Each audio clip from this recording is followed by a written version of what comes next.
This week's first top 5. Top 5 favorite horror movie villains. Excluding Jason, Freddy, Michael Myers, Leatherface, and zombies in general, across the board. And it's our particular favorite, personal favorite, so it doesn't have to be the best. It just has to be our personal favorites. Alright, my number 5 is, to Masters of Horror from the first season, is Jennifer.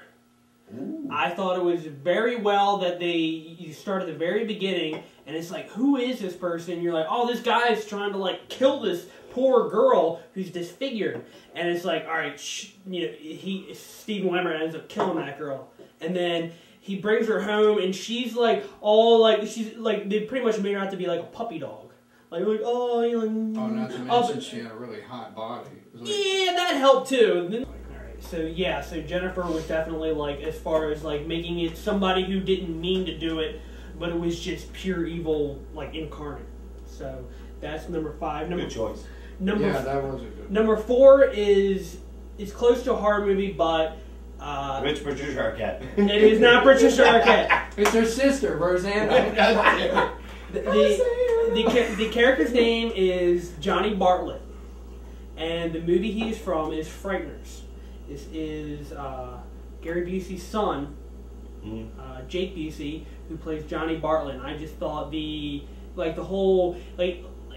he was like the Reaper, and he was also like the crazy guy from the videos. And when Michael J. Fox was like reimagining when he went in the hospital, or Charles he was serial killer, real serial killer. He was reimagining Johnny Bartlett doing all this stuff where he was just like up and killing people, but he was also like kind of funny in ways. But I thought he did it.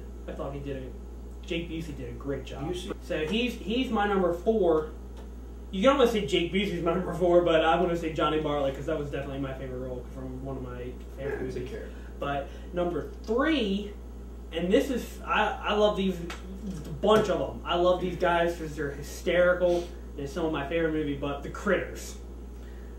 Just rolling around and like, they would just eat anything they ran into, but they're just like little balls of fun.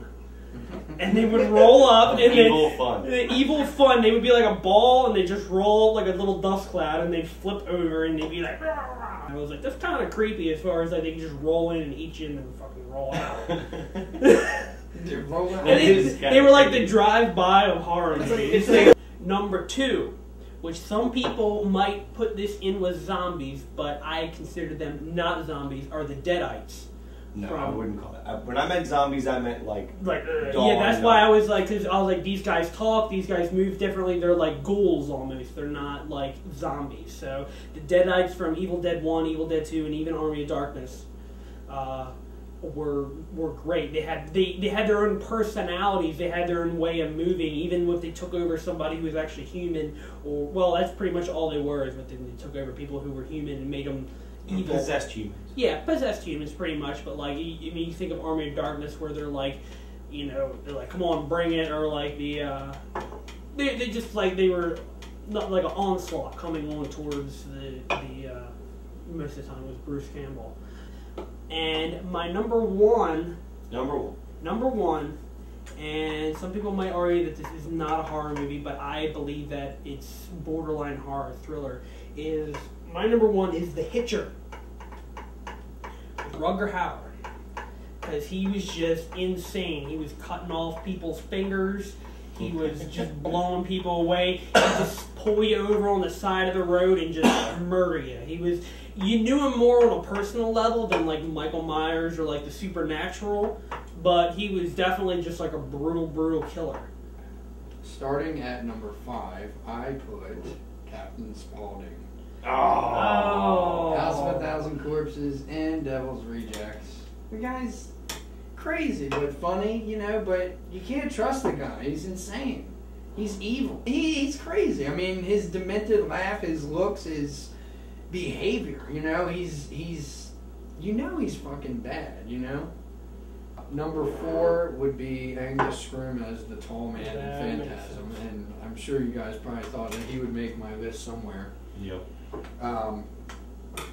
Again, I don't have tons of reasons, but when I think of the obvious ones that we've excluded, and I think of him, the guy, the tall man. He's tall and he just stalks and he's like, boy, you know, and he's I like. think the creepiest thing is when he's like running, like, cause he's like real ganky. Yeah, like he's running, and when he reaches out that one hand, and you're like, man, it feels like he's reaching forever. Right. And But he's you like, know, no matter how far I run from this guy, all he has to do is reach out. And grab he's him. relentless. I mean, he's always chasing those guys, man. He's got that ball too.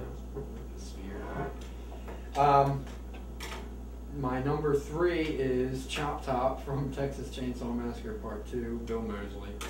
He's, again, another demented, insane character.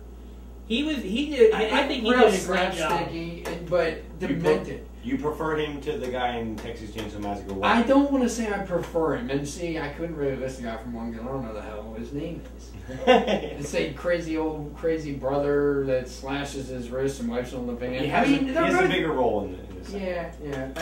Chop Top was like, I mean, I enjoyed his demented humor as much as Captain Spaulding. Again, I can't elaborate on a lot, but when I think of certain guys and characters, these are why.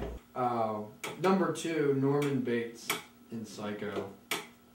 Obviously, being the sweet-looking normal guy, and then when he dresses up as dear old mom, and I believe at the end, didn't he actually say, "I'm Norma Bates"? Yeah, when he comes out with the knife, and the guy grabs him, Sam Loomis grabs him, and well, when he's in the police station, he's 100% his right. mom. And he's sitting there like thinking and just talking in his head, and the fly lands on his hand, and you're like, God, that's just insanity. It was crazy. Way before its time, too. Yeah, absolutely. And my number 1, hands down, would be Frankenstein. See, I fought with Frankenstein. Even though he's not totally like this big madman butcher. But wait a minute, are you doing Dr. Frankenstein, or are you doing the monster from Frankenstein? The monster. Okay.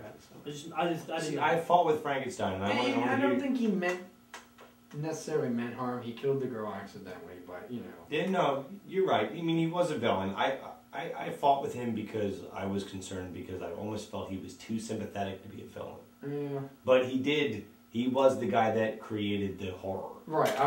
It's a lot of respect for me. Number 5, Martin Maharas. Jesus Christ. From Martin. And the reason I put Martin Maharas on my list is because I found him extremely interesting. The fact that he didn't know if he really was a vampire. Exactly. Was he a vampire or wasn't he? If he wasn't a vampire, then he was a serial killer. And that makes him even more interesting. And that makes him a serial killer because he thinks he has to be. Right. Because he thinks he's a vampire. But if he is a vampire, then it makes him even more interesting because he's the most realistic vampire. My number 4 is Norman Bates. For the same reasons Spencer thought. Just excellent character. My number 3 is the Invisible Man, Claude Rains. I didn't even see him. See,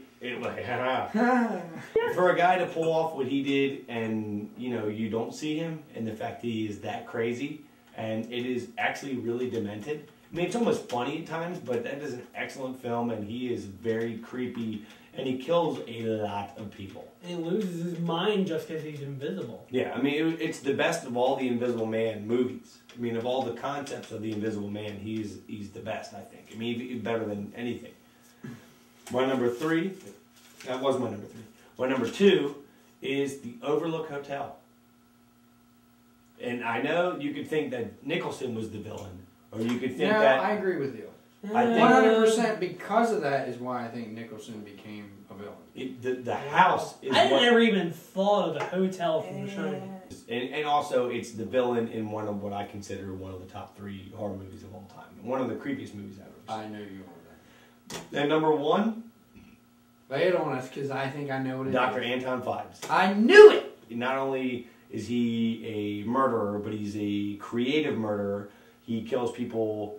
he's trying to make up for the fact that his wife got killed, and he blames all the people that worked on her for her death. But he just kills everybody, and he kills them all in creative ways. I mean, I just think, and Vincent Price, necklaces on him. He's just in general, he's just an awesome character. Man. He doesn't have a face. He wears a fake face. He can't talk. He plugs his throat into a organ. I mean, he's just a great horror movie. There's a movie to highly recommend.